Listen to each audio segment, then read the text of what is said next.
This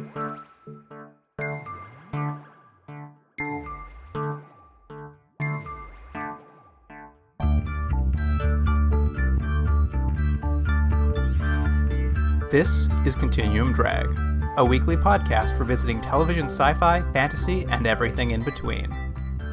This week, Star Cops, Episode 9. I just thought he was more likely to come and search you if he thought that you were all... If he thought you were all in a state of shock. Oh, come on. We were. You were still prowling around looking for a fight. Yeah, well, shock makes me aggressive. Yeah? What doesn't? We wasted a lot of time trying to figure out a replacement for you.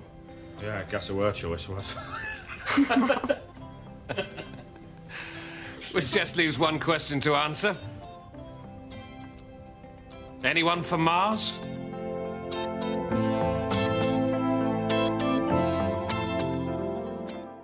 Welcome to Continuum Drag, the podcast that knows you should never take a ride on any spaceship named Lucifer 1. I'm Luke, here with my co-host Jordan. What's real, Jordan? Was a ship called Lucifer 1? I don't even remember that. Yeah, they kept saying it. I don't even remember. Yeah, Lucifer 1's a bad name for a ship. I had my suspicions that things might not go well for it right away. That's funny, I didn't even catch that. I guess because the show is so remarkably boring that you, as a viewer, you just keep nodding off all the time. You're always so engaged with these things. Yeah, exactly. Well, this is the end of Star Cops, Jordan, our last episode. Mm-hmm. It feels like it's been a while. I mean, it's been more than a month now. Mm-hmm. We've been at it for a while.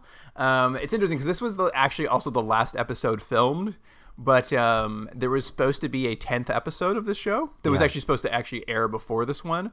But the show actually ended not from cancellation, but actually there was a strike at the BBC. I guess an electrician strike was kind of what took a pause to the entire show, and so they had to go down for a few months. Maybe it was weeks, I'm not sure. And then when they had to come back up, there's basically a ton of shows that needed to finish shooting.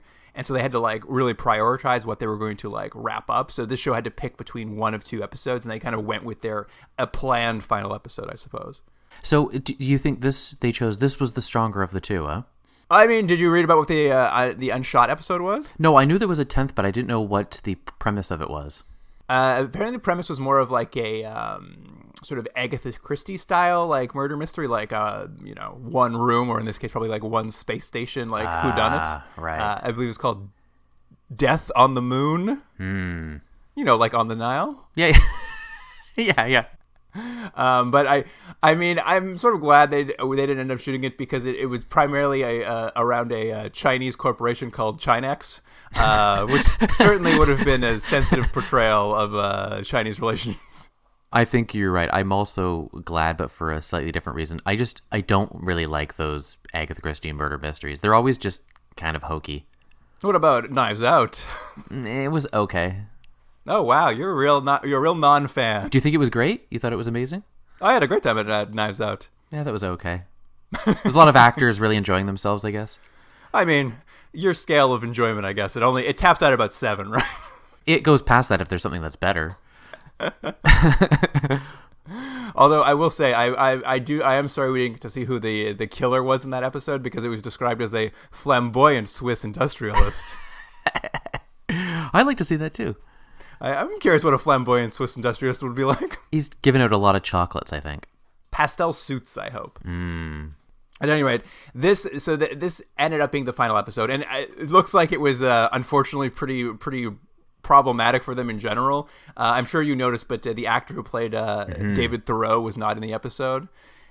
He had chickenpox when they came back to shoot, so he just could not come to the episode, and it kind of put them in a very tough spot.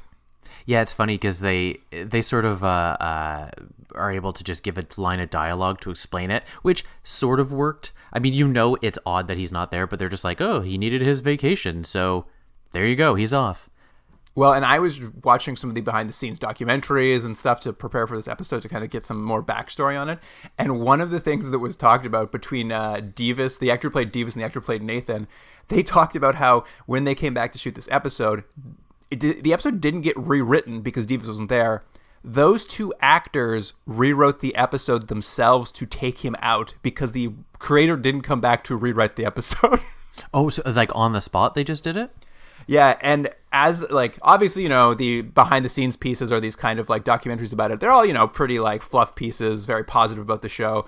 But like I did note that both those actors talked about how and they always were important to preface it with not that the scripts weren't good, but apparently they were rewriting dialogue on the fly the whole time because they didn't think it made sense to their characters or to the plot of the show. So it seems like these two actors may have been all along like making tweaks, trying to improve it as they went. So it wasn't just the last episode, apparently. I can't speak to that because I didn't see what the original scripts were, but I think I've said it before. I do think this is a uniformly good cast, and I think it's one of the strengths of the show.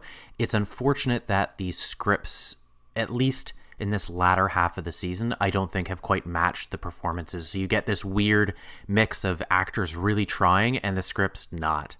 Right. I mean, and I think that is something, even watching some of these documentaries, it sounds like this show is like rushed into production at like a crazy pace, which is why there's just like a bunch of disparate writers who like they weren't even giving us like ideas to write from. They're just like, write whatever you want.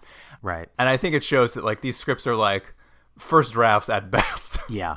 And it's really evident in I think about the last 3 or 4 episodes, actually, which is kind of a real shame, not only because they're not very good episodes, but because it has such a short run and such a large percentage of the show is at best kind of like throwaway episodes, Well, and I mean, those ones in particular seem to be the ones that were like outside writers brought in to write. I don't know if you caught this quote. It was on the Wikipedia, but I was reading the kind of like the reception of the show at its time. There's a few quotes from critics who were watching it.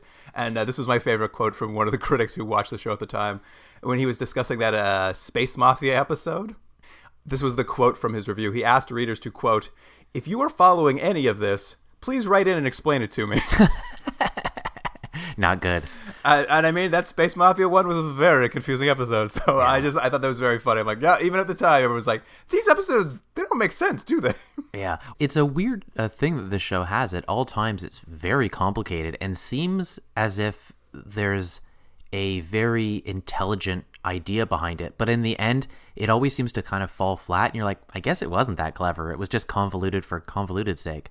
Well, it does seem like they'll have a mystery that on paper, like if you were to say this is going to be your mystery, it could be good, and they have the elements to perhaps get there, but it just feels like they don't have the time. So they throw a bunch of red herrings in, and then like if it feels like if you like the clone episode where it's just like the guy's clone did the kidnapping. Like if you spent like 2 or 3 more drafts, like maybe tying them together a little more and making the conspiracy a little more intricate, maybe you'd have a more better mystery. But in the end, it was just like he had a clone he didn't know about. Isn't that crazy?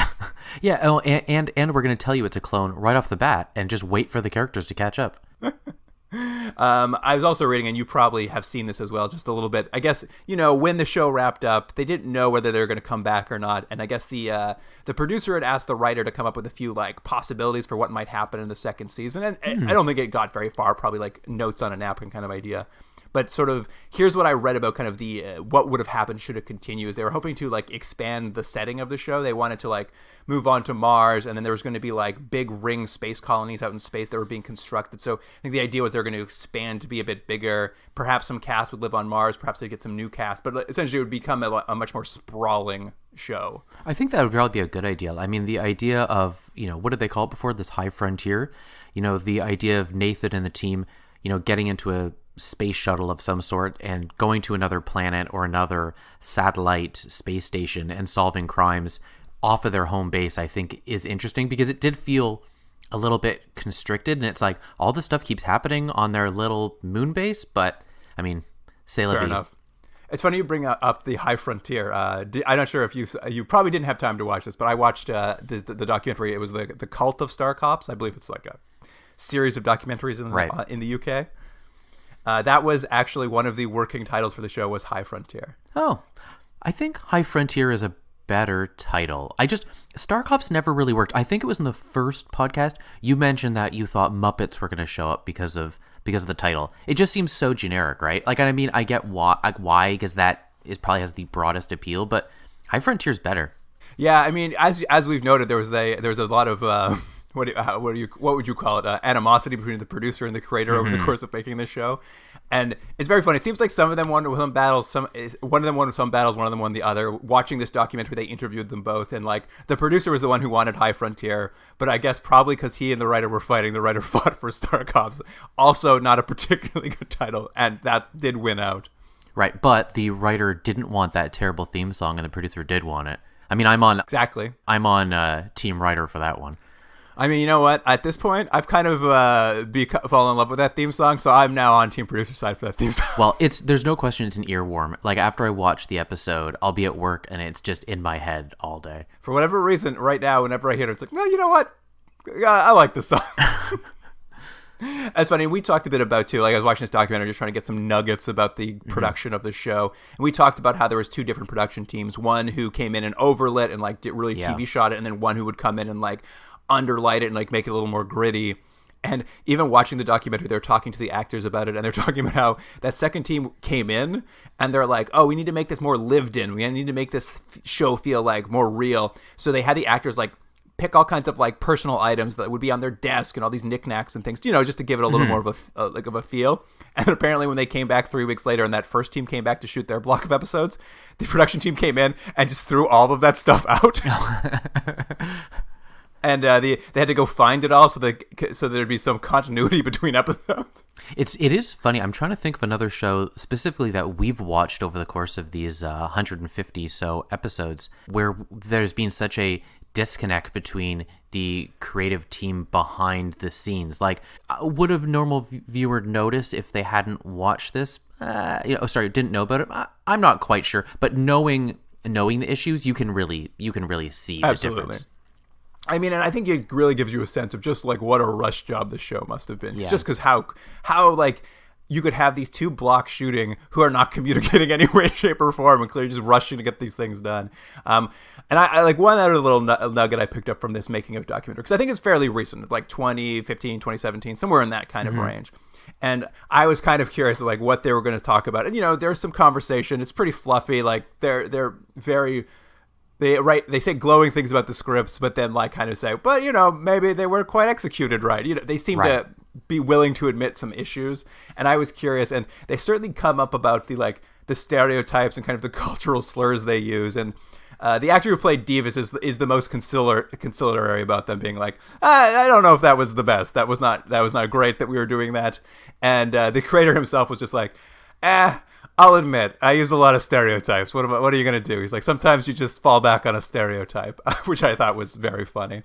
But that producer we've talked about, the one that didn't get along with him, when they interviewed him, he starts railing against PC culture and how they're holding people back. And I'm just like, oh, this guy's an asshat. Yeah, so time has not been kind to his views. He's an old dinosaur still going. Yeah, it's very funny. I'm like, if you weren't sure who to choose in this battle between creator and producer, believe me, it's not this producer. He bizarrely decides to like fight about PC culture in the middle of a fluff piece documentary, and I'm just like, oh, you seem like a nice person. Well, it is funny because we've said it before, and I'm sure we'll speak about it more as we finish this episode. Some things have clearly not aged well, and certain things you can kind of not excuse, but you kind of put it to side and go, all right, it was almost 40 years ago. We get that views have changed and some of this has aged poorly. But it is kind of a shame more overall that there does seem to be some real quality just beneath the surface, but the show never gets to it because of things like the rush job, the slightly clunky scripts, the outdated social mores, and these sort of racist views. They just kind of... It creates this subterfuge over top of what could be a good show.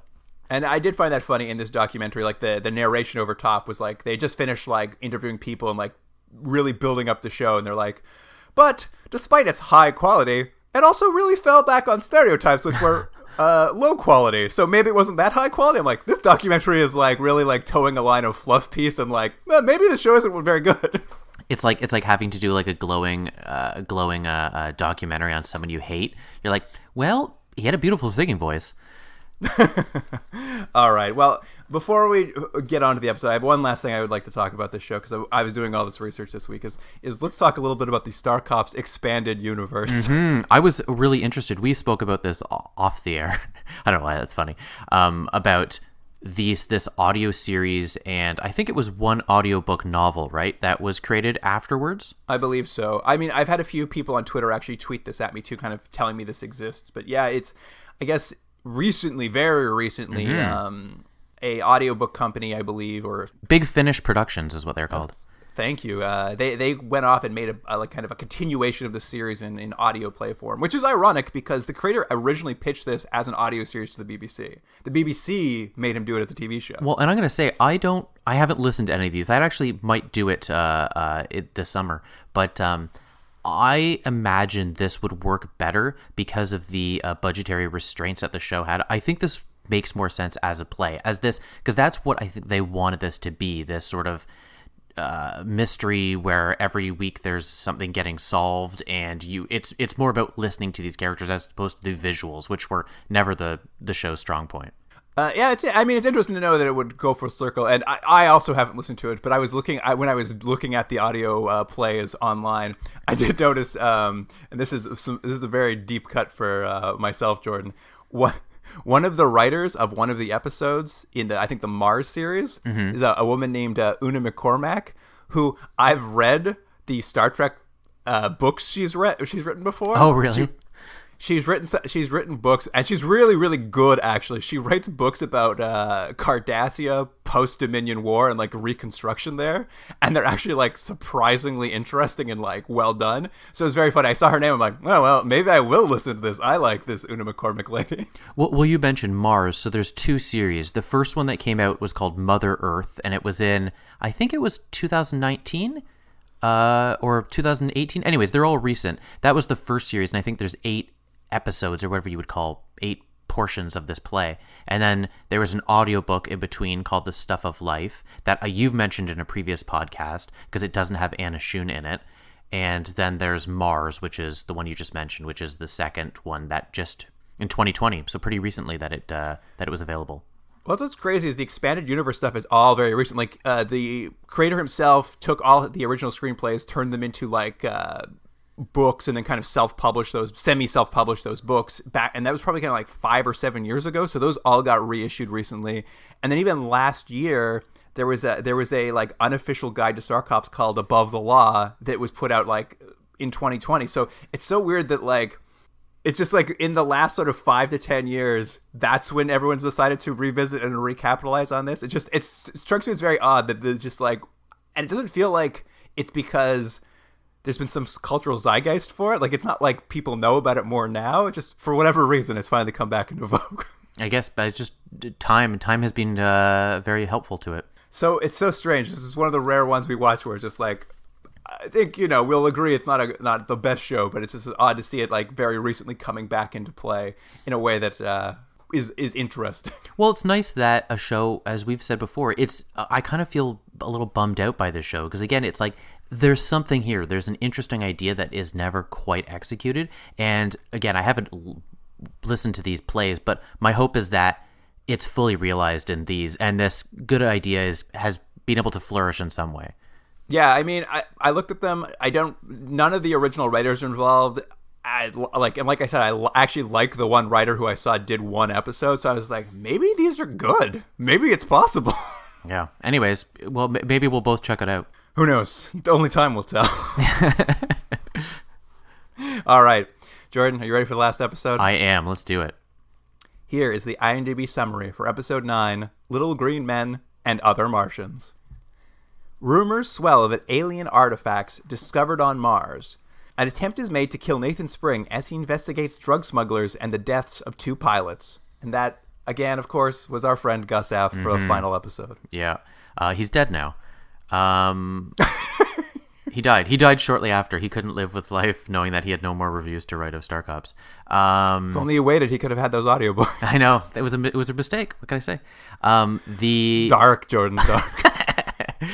I was really worried when I saw the title of this episode that they were going to introduce aliens into this universe after what I would refer to as the clone debacle of several episodes ago. I was like, oh, guys, don't do this. Don't wreck this very realistic sort of show about space travel or space colonization. Don't add aliens to this. I just don't think it works in the universe. But they don't really, sort of. So it's interesting to kind of see what the angle they take on this. No, it's just another standalone mystery. But it does start off on Mars. I know you said you're not a big fan of the effects on the show, but I thought I like its really lo-fi retro effects. So these shots of Mars and the sunrise on Mars, I thought this looked okay. Fun. I think their little miniature work and their work on the moon is weirdly better than their sets on the space station.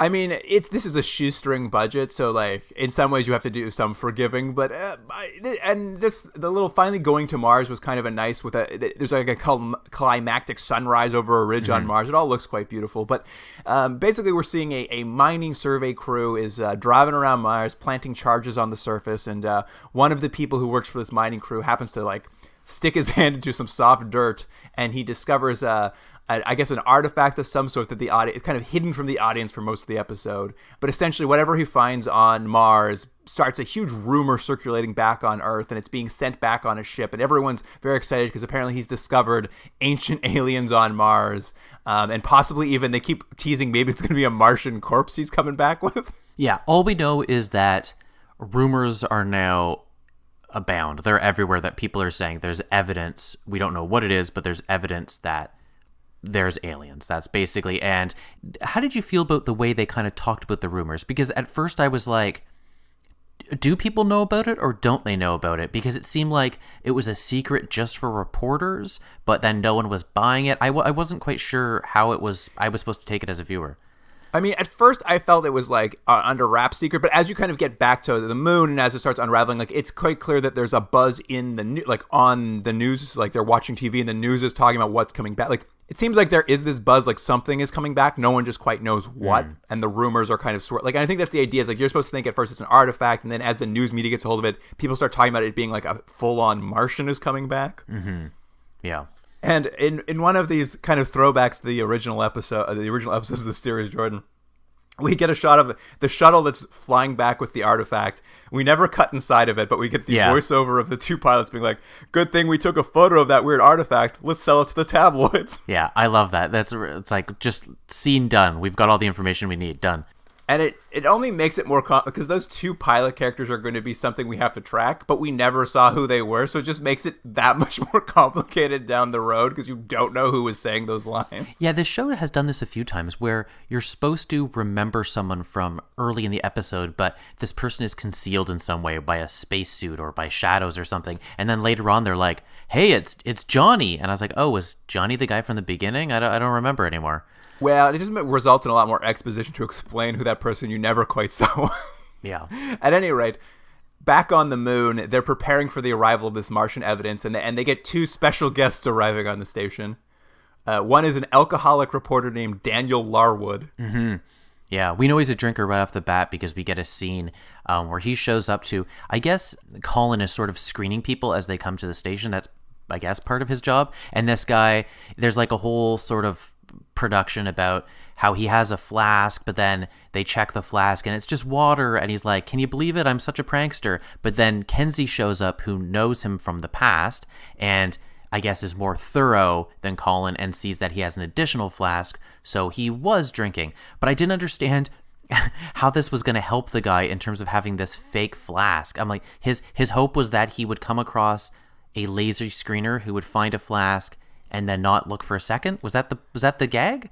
I have no idea. It was just a gag that like, oh, check his bag. He's got a full bottle of bourbon. It's like, okay. But I mean, later they try to use it as a way to threaten him for illegally bringing booze onto the moon, but it doesn't really go anywhere. Yeah. Really, what's there, and this is so weird too, is like they basically tease a backstory between the reporter and Kenzie, and the most that was really revealed about this backstory is that this reporter, I guess, followed Kenzie and a group of anarchists she used to be a part of back in university around, and then wrote like a mean article about the anarchists. So that's their sort of backstory. But you don't learn anymore. Like it's this thing that keep like Kenzie has a problem with psychiatrists. Kenzie used to be an anarchist. Like, they keep teasing this backstory. I'm just like, you guys got to tell me. I can't stand all this teasing anymore. Well, the biggest problem with that is it doesn't have any effect on her as a character in any of these episodes. It would be bad enough if it's like they just drop in information because it's convenient to the plot, but it's even worse than that. They drop in information that's not useful at all, and they keep doing it over and over, and it's like, but I still don't know anything about her as a character. You keep telling me about these things in her past, but it doesn't show at all in any of her actions. And it makes you start wondering, I'm like, is this part of a larger backstory, or are you just making this up every episode? Where are we going with this? Yeah. But one thing I like is, I think it's in the next scene or two, and we'll get the same sort of scene repeated a few times, which is Alex, who's, what did we agree he was? He's sort of like the coordinator. He's the moon base coordinator. He sort of wants this Daniel Larwood character, and I think other press people, just off the ship. He just wants them off because I guess the rumors are too much and they're distracting. And Nathan's just like, nah. And what I like is neither one really presented a good argument on either side, so I don't know who I was supposed to support. Is it Alex or Nathan? As a viewer, I'm like, I don't know. Should this guy be on the ship? Well, here's the thing. Alex Kravenko's like reticence to all these reporters is a direct result of the other special guest who shows up on the station. It's a Dr. Andrew Philpott. That's right. Yeah. And he's is he the one? Is he the one that wears the glasses and kind of looks like a pedophile? I mean, he wears glasses. I won't disparage his character that far. It's because you're wearing glasses. That's what you think of all people who wear glasses? No, just the pedophile-looking glasses. Luke, it's a well-known fact that pedophiles have bad eyesight. We can cut that out. You're as good a cop as Nathan Spring. Yeah, it's like that's funny. This Andrew Philpott is a curator for a museum on Earth, and it's really the exposition around this museum doesn't make a lot of sense. It's like it's the world's wealthiest museum that has so much money that it's like too rich for it. Like, it doesn't know what to do with all the money it has. I'm just like, that is no museum on Earth. Was that what that was supposed to be? Well, they keep just talking about this idea. This is like such a wealthy museum, and they basically have, and I don't know how this would work either, but they've essentially bought the rights to do research on whatever this Martian artifact is coming back. And they're going to share it with every other research institute on Earth, but they're going to hold the rights to it. And part of holding the rights to it means they're going to not exhibit the artifact to the public until all the possible research is done on it. So there's the idea is basically the Martian artifact's going to come back, but the public is never going to get to see it until like a few years down the road when they're finished looking at it. And this is kind of why, I guess, this Philpott showing up, and he tells Alex Kravenko, is just like, don't, like, we got to get these reporters off. We've bought the secret rights to this thing. I don't want anyone to see it. So he's kind of pressuring Kravenko, because apparently Kravenko, as we've seen in the previous episode, is really pressured by people with money to do stuff on the moon base. Well, because we've learned now that apparently the ship is entirely privately funded by these corporations, so I guess that makes sense. Yeah, none of it is fully adding up exactly, but this is his whole backstory, is basically like, this guy's shown up, he just works for the museum, and he's just there to ensure that the museum's property arrives safely and returns to them now that they've purchased Martian artifact rights. I don't know. But it goes to the next scene in the episode, which is my favorite scene, which is, it's repeated a few times, but basically Nathan and Daniel, the reporter, have these sort of like mental chess matches where it's like Nathan's trying to find out what he knows and if it's important and blah, blah, blah. And it's, I guess, important to the episode. I found it boring. But the only thing that was really interesting to me is, and maybe you understand this more than I did, Luke, but they're having this like tete-a-tete, and this woman comes over, apropos of nothing. We don't know who she is. We're never going to see her again. And she comes up to Daniel and goes, "Hey, can I get your autograph?" And he's like, "Okay." And he gives her autograph, and then she leaves. He's just such a star reporter. And is that what I was supposed to believe? That reporters are so famous that people want to get his autograph? I thought it was going to be something later on that I didn't even know what it was. I just thought it was going to be some sort of reveal later in the episode that made sense, but it was just like, what? Why would someone be asking for an autograph? He's just such a celebrity, this reporter. Like, this is the thing, is like, he got some sort of tip on Earth, and he's here to like look into it, and it may or may not have to do with the Martian artifact. And like, that's the thing, like, he's really like, I'm a reporter who doesn't trust cops. I think at some point they say he wrote an article at some point. I believe the article was called Cops and Robbers. a guide to spotting the difference. Right, yeah, yeah. So him and Nathan are at odds because he's anti-cop, but I was like, well, I mean, I don't know, you guys. I don't know where this is going. Yeah. While this is all happening, there's also the usual, like, convoluted other subplots happening that all sort of tie together. Like, Divis gets a call from a jerk who works at the customs agency on the moon. Mm-hmm. Yeah, and it's all really about this, like, Divis, just for this episode, is the guy, like, at the airport who scans stuff. So, and he's always checking for contraband, really. But like, we've never seen him do it before, but this episode, like, he doesn't leave that space. Well, it's weird. It's not even his job in this episode either. For some reason, he's just called by the people whose job it is to look at something. Like, basically, this customs agent is helping load up the Lucifer 1, the ship that's going to go to Mars because Mars is currently in a window of opportunity in which they can, like, send supplies back and forth. Mm-hmm. And this customs agent was digging into one box full of explosive charges going to the mining companies, and he happens to stumble across a weird statue inside of it. And he calls up Divis. Divis comes, picks it up, and the Star Cops have a look at it, and they're like, "What's this crazy statue?" And we kind of get this, like, other reveal to Kenzie. She's just like, also apparently took history in school, because she's like, "Oh, that's an old Mayan statue from, you know, pre-civilization or whatever," and I happen to know that's very expensive. Like, whoever bought that it must have a lot of money, because it's so expensive and so ancient, and, like, they're like, weird, why are they sending it to Mars? And I guess their plan is basically, once they find it, is like, well, let's just put it back where we found it, and we'll just do a sting operation on Mars and catch whoever was smuggling this ancient artifact to Mars, basically. But see, you're making it much more streamlined and 100%. sensical than really how they do it, because the episode, it's just like a series of people talking about stuff and shots of people putting stuff back in boxes, and you're like, what is happening? And you have to, as a viewer, fill in all the blanks that the show's not doing for you, for everyone's intentions and motivations. Well, and that's the thing. It's not that the blanks aren't filled in. It's just they fill them in over, like, 40 minutes. So, like, what I just described to you happens over, like, 25 minutes of the episode, which could have been done in, like, 2 seconds. Like, yeah. Divis finds it. There's 7 scenes. Then they look at it, and they're like, what is it? And there's another scene. And then Kenzie walks in and is like, oh, it's a Mayan object. 2 more scenes. And then they go back, and they're like, let's hide it and, like, catch the person on Mars. But you have to watch, like, there's, like, a million other scenes between them where you're tracking other plot devices. And it's just, like, it's so confusing as a result. So I've really tried to streamline what's happening in my notes. Well, again, you're doing a better job than the show does. So yes, they put it back, and they're like, we'll just have someone catch the smuggler on Mars.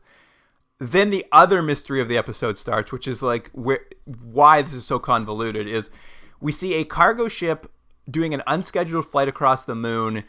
Something goes wrong, and the pilot of the ship crashes, and it explodes, and the pilot's killed. And the Star Cops, I believe this is Anna Shun's job this time, she goes out and she basically grabs the, like, remains of the ship up, and they discover that the killed pilot for some reason had 2 duplicate IDs, but they don't know why, and it won't come up again until much later in the thing as to why they are making a big deal of her having duplicate IDs. And this dead pilot is then further complicated by this reporter goes to meet his contact on the moon, who's going to give him information about something about this alien artifact. And when he gets there, this man is, like, dying. Like, someone's killed this man. And he discovers the body and has to go talk to the Star Cops. And what this is like the pilot who died on this unauthorized run on the moon, and then this contact who died, are both pilots. They're both dead pilots, and they both have no record of being on the moon. They go visit this, like, insane traffic control place that's, like, so busy they can't keep track of things. They're like, we don't know how these pilots got to the moon. Yeah, I like that they have that place that's, like, traffic control. Nathan goes, and she just couldn't care less that he's there. I know, and he goes, like, 2 or 3 times too, and all of this is just, like, this back and forth of them, like, basically establishing there's 2 weird pilots on this moon. Both have been killed for some reason or have died in some way. They even shared quarters in the guest quarters, but there's no record of them being here. So this is sort of like now the 3rd or 4th mystery that's happening in this episode. Yeah, and I mean, what's going to be the culmination of all this is they're going to find drugs very soon, and so they think one of these pilots, or both, I can't remember, are essentially drug runners. Yeah, they're like, why are these people tied up in the drugs that were here? And this thing too, like, there becomes this now subplot about, are there drug runners on the moon? And even this happens mostly off screen, but, like, they'll cut and they'll be like, Divis will just be on his way back from arresting the drug. They I guess they look at the trajectory of the crashed plane and figure out where these custom drug, like these guys are making drugs on the moon and shipping them back to Earth or maybe Mars.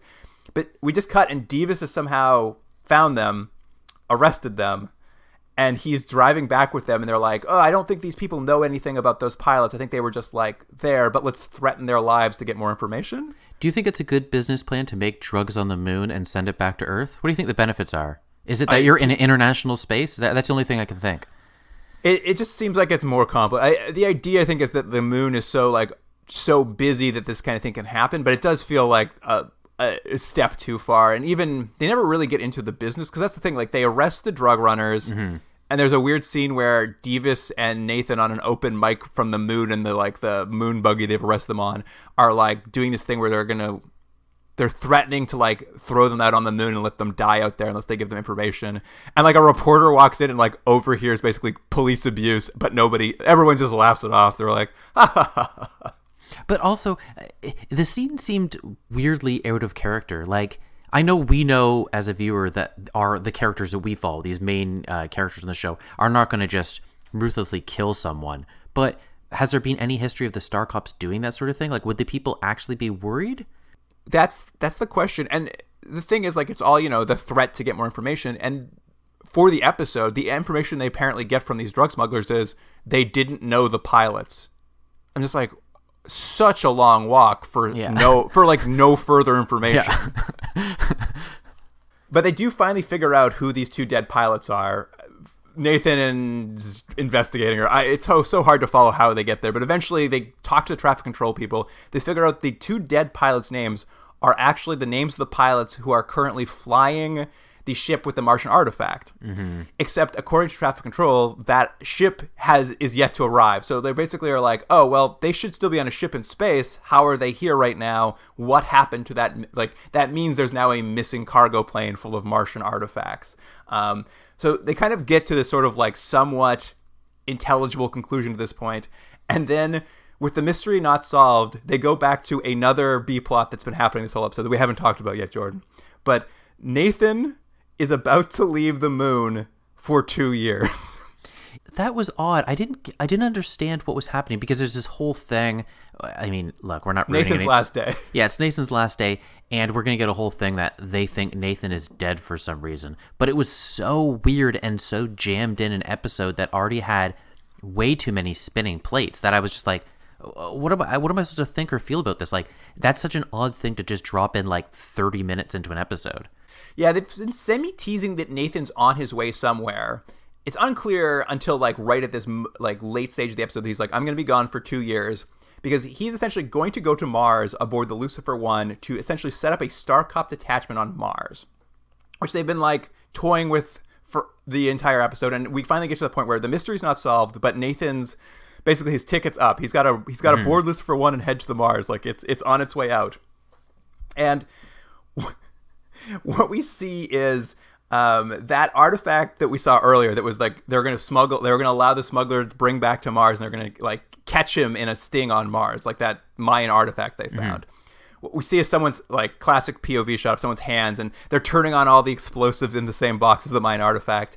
And it's some nice miniature work. We see like the final pod get loaded onto Lucifer 1. Lucifer 1 sets off ostensibly with Nathan, we're supposed to think, off to Mars. And as it like kind of leaves Earth's or Moon's orbit, the entire like ship explodes. Like it's all destroyed.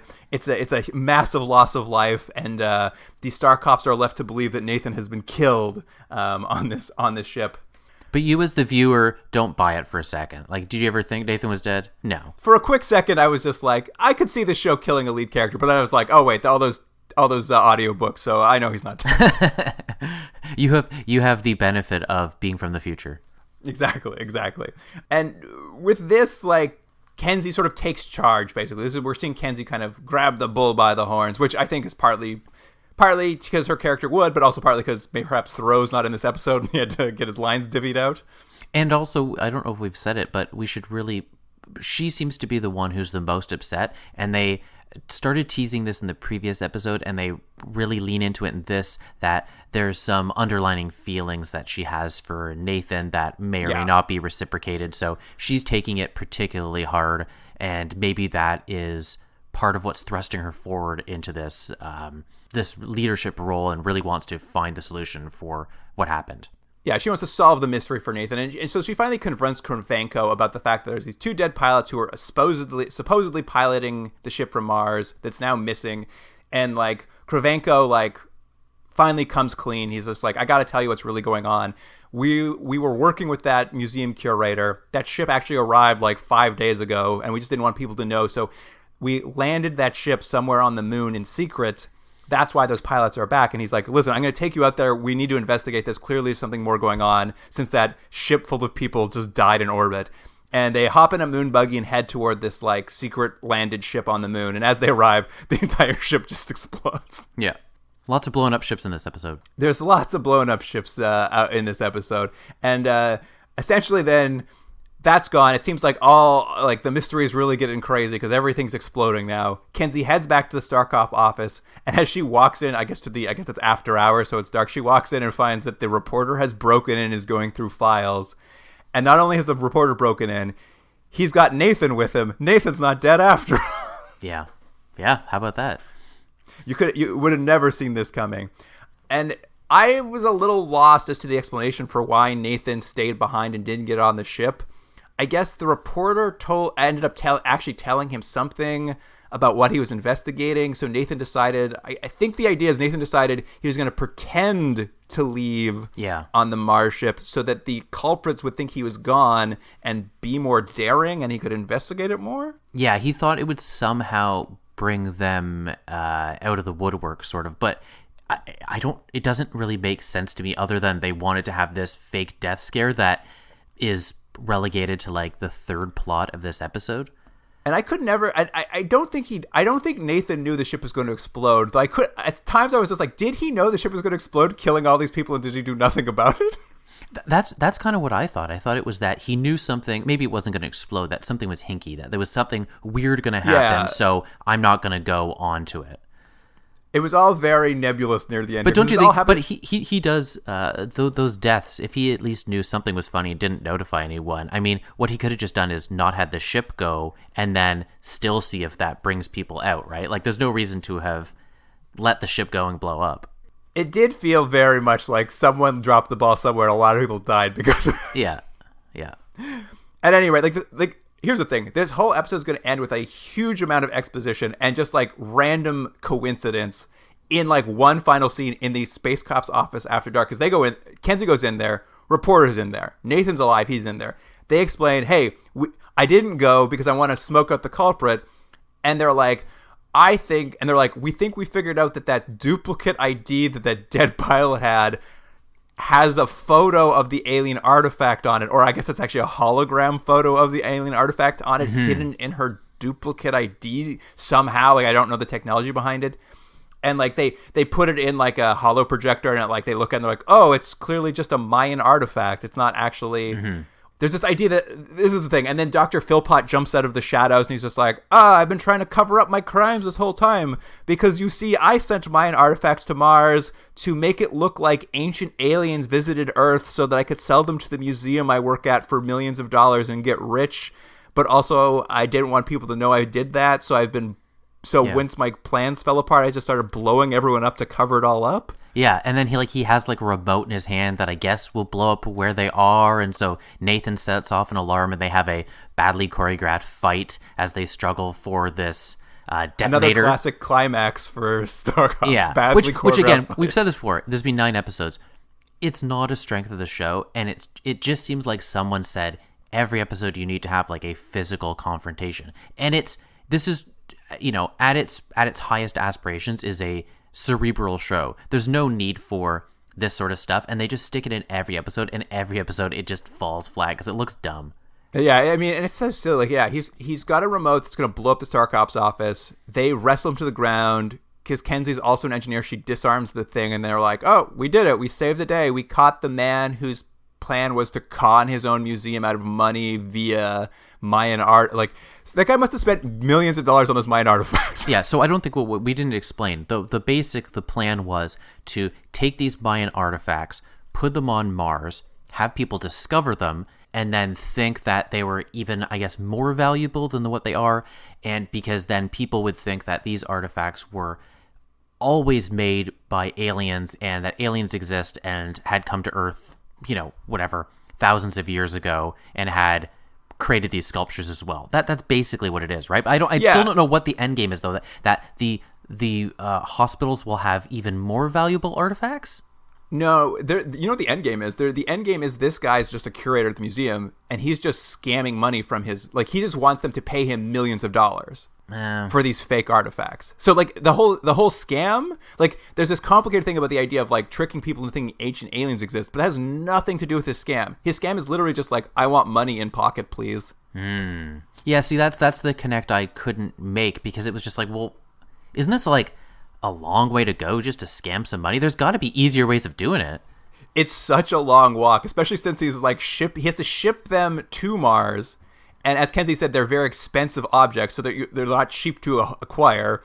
And then he has agents on Mars who pretend to discover them, who then sell them to the museum he works at, and then him and those guys split the profits. Well, here's the thing. I'm not an expert on carbon dating or whatever method for finding the origin of things, but I'd assume that some specialist would take a look at this thing and do some preliminary test and be oh yeah, this is from Earth. They've just moved it to Mars because it doesn't have whatever the level of calcium or protein or whatever it would be that you'd find on Mars.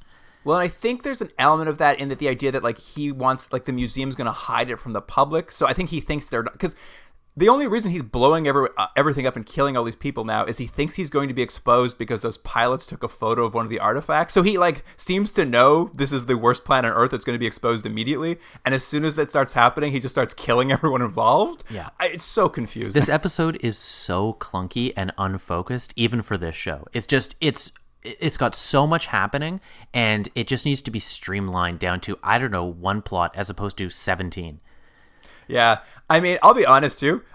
There's probably a fun episode where they find a Mayan artifact on Mars, and you get to do an Ancient Aliens episode where everyone's worried about ancient aliens, and then you discover it's a scam. Mm-hmm. That's probably fun. This is not that episode by any means. So, anyways, there's a crux of an idea here that something interesting can be developed on, but they don't want to do that. They want to make it as complicated as possible because they think that's more interesting, and I think it hurts the show because it makes it boring, because you as a viewer just it's just constant scenes and information coming at you that might connect and might not, and at the end it sort of whimpers of yeah, it was just for money. I mean, I think we've said it. It feels like these episodes just didn't get any time to be written. Mm-hmm. So, and that's what this feels like. There's too many ideas. They're forced to throw them all at you at the end. So the most interesting ones are lost in exposition at the end, and what came before it is kind of indifferent. Mm-hmm. And it's so funny. And the episode is over. They've saved the day once again, and the episode ends with all the Star Cops are happy. Nathan's back. He's alive. And then Nathan turns to them all. He's like, "What do you say we go to Mars?" And they're all like, "What?" Yeah. And then we're like, "Uh-oh. I guess they're going to Mars next season?" Yeah, again. But they're not, because that's it. It's done. Oh, dear. I mean, I don't have any final notes. We can probably get into ratings on this on Little Green Men and Other Martians. I think we've said everything there is to say about this show. I'm going to say, obviously not a good episode. A lot of plotting problems. A lot of things that just don't add up as usual. I will say this, though. This feels like a return to kind of those first couple episodes, which also didn't work, but at least wasn't as bad as the ones in the middle, which were just truly awful. It doesn't make any sense. Too much exposition. Needed a million rewrites. But it felt way more like the episodes I watched at the start than it did the ones in the middle. So I'm going to give it just a 6, I think. I'll go with 6 on this one. I would agree with you on that I think it's the attempt to create a complicated murder mystery type thing, but I just, after 8 episodes of varying quality, I just think it's been going downhill, and there's nothing I can do other than just give it a accumulation of having to watch this. So it's 3 out of 10. It's just bad, and I think it's a sad end for a show that at the very best had some potential that, maybe it will have reached that potential in those audio plays, because it sure doesn't do it here. No, it's just a really unfortunately written show. That's the thing. good ideas, but none of them ever executed within any stretch of the imagination of like a good idea. Yeah. And really, the best we did was that time they went to that American space station. Yeah, it sort of started a little bit rough and then got a little bit better, and you're like, oh, this might go somewhere. And then at least for me, it just felt like a steady decline to the end.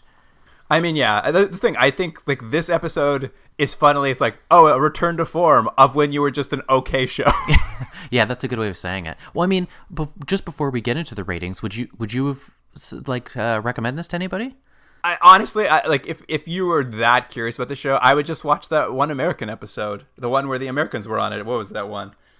Trivial Games and Paranoid Pursuits. That was the name of the episode. That is the best episode. That's like the graphics are the best in that episode. The mystery is the most tied together, as best as this show's ever been able to pull off. It's at that point all the characters are there, so you kind of at least are like with everybody. It's the most fun episode. It's the closest the episode gets to, I think, what it wants to be, like the international intrigue. It's the best episode. Like, I think that's really only one that you should probably commit your time to, because the other ones are just, they're either badly plotted and like, you know, ends up not being that interesting to solve the mystery, or as you get into that mid-season, like this mid-late season, they're just like actually hard to watch because of just like how they execute and just like their choices and the stereotyping, and like they're just kind of not fun. I would recommend you don't watch any of this and go find a new hobby. That'd be my recommendation. Go do something else. I mean, this is only our hobby, Jordan. I don't want to get anyone else's. That's true. But yeah, it's too bad. Well, what is our final score? Are we able to punch in the numbers and see what we're at as we wrap this up? I'll toss in the old continuum ray computer and see what we get.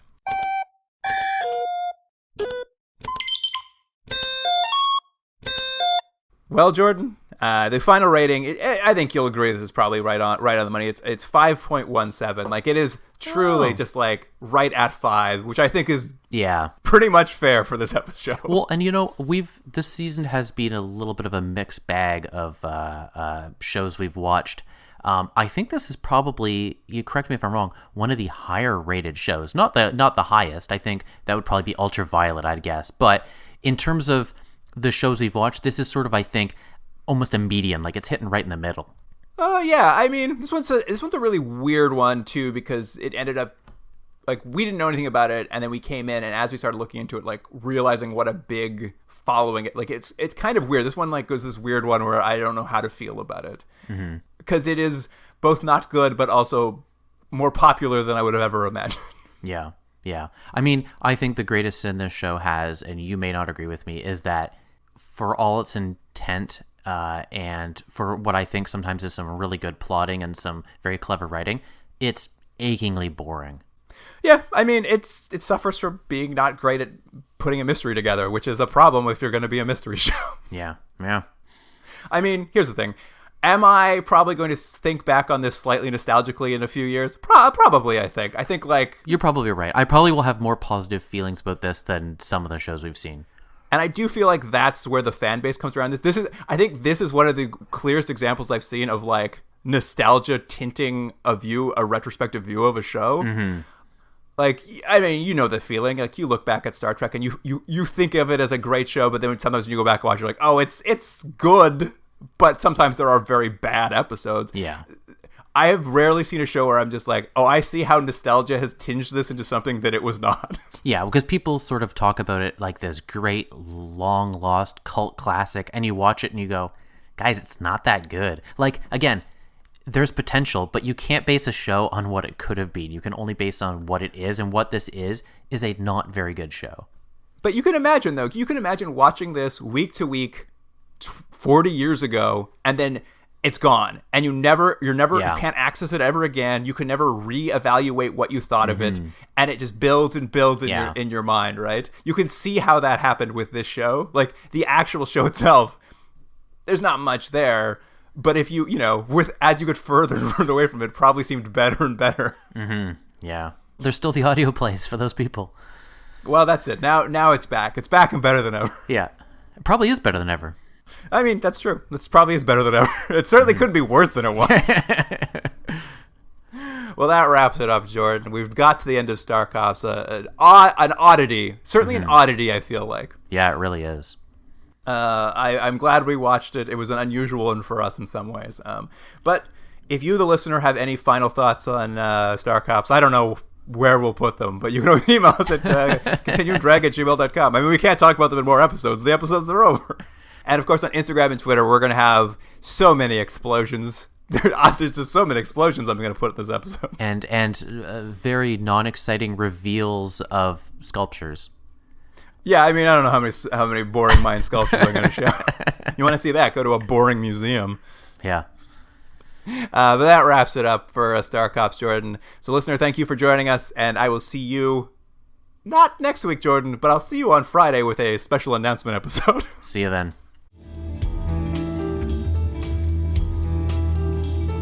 Continuum Drag is recorded in Toronto, Ontario. Theme music by James Rex Seidler. Produced by Jordan Dullock and Luke Black. Special thanks to Aaron Hughes.